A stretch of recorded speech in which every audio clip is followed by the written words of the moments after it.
আসসালামু আলাইকুম ভিউয়ার্স। আমি একটি গুনাহ মাফের দোয়া বলবো, সবাই শিখে নেন।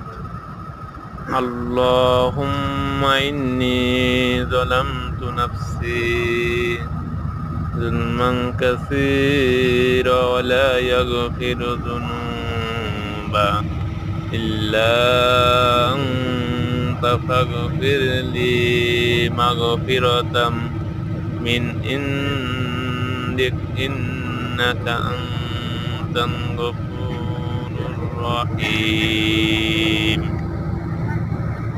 যে ব্যক্তি এই দোয়াটি পড়বে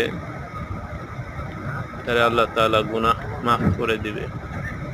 গুনাহ মাফের নিয়তে এই দোয়াটি পড়বেন। পড়ার আগে দুরূদ শরীফ পড়বেন 11 বার, ইস্তিগফার করবেন, তারপর আবার দুরূদ শরীফ পড়বেন, তারপর মুনাজাতে আল্লাহর কাছে মাফ চাইবেন।